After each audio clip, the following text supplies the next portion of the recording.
Salut à tous, on te retrouve donc pour la dernière vidéo de cette série de la routine pour progresser en ligne et on va parler de la pratique. Donc le dernier point, un point essentiel évidemment, quand jouer, à quel moment jouer, car au final il y a beaucoup de gens qui ne font que jouer en pensant qu'ils vont progresser juste en jouant.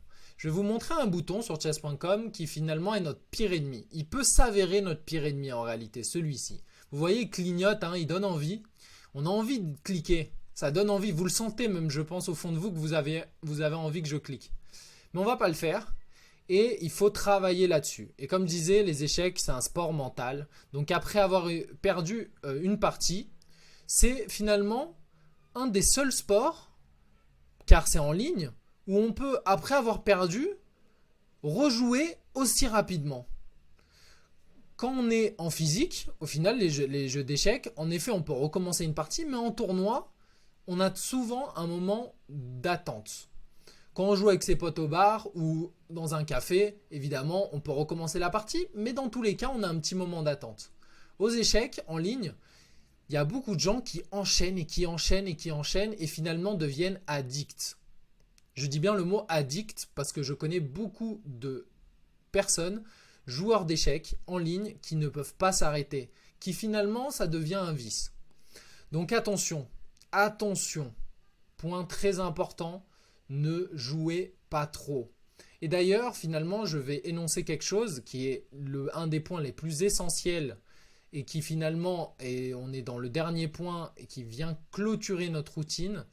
Si vous faites plus de 50% de jeu par rapport à votre entraînement, donc on va comparer le temps d'entraînement et le temps de jeu. Si vous avez un temps de jeu supérieur au temps d'entraînement, vous n'avez pas un bon ratio. Si vous voulez progresser, il va falloir ajuster la balance au moins à 50-50. Si vous arrivez à monter la balance un petit peu plus pour l'étude et le travail, vous allez devenir encore plus fort.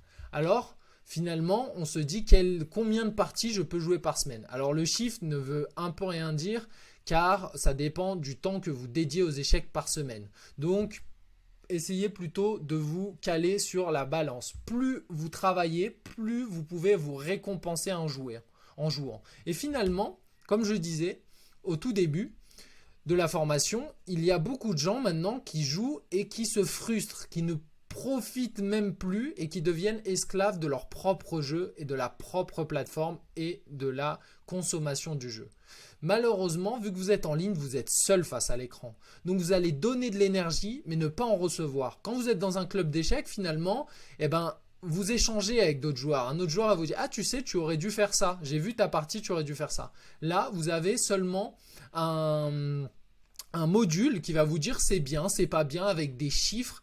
Mais ce n'est pas assez parlant et c'est pour ça que beaucoup de personnes deviennent fous dans ce sens-là. Alors évidemment pas fous littéralement, mais se dire mais pourquoi? Et d'ailleurs je vois beaucoup de posts sur les groupes Facebook à chaque fois où pourquoi ce coup on me dit qu'il est brillant, pourquoi il est brillant? Et ils ne savent même pas pourquoi il est brillant.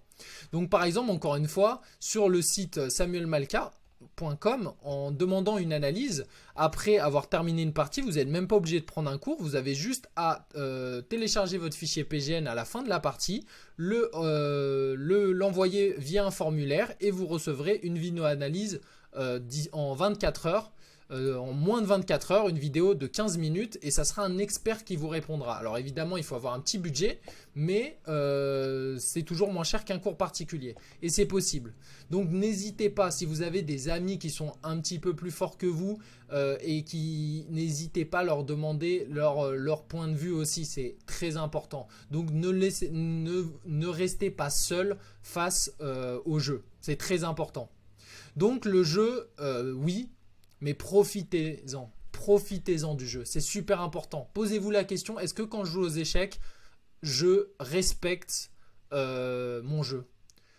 C'est-à-dire, si vous jouez dans le tramway, si vous jouez finalement à un endroit où vous sentez pas à l'aise, ne jouez pas. Respectez votre jeu. Du moins si vous voulez progresser. Si vous ne voulez pas progresser, je ne pense pas que vous auriez passé autant de temps devant ces vidéos. Donc, essayez de respecter votre espace de jeu et votre temps. Très important.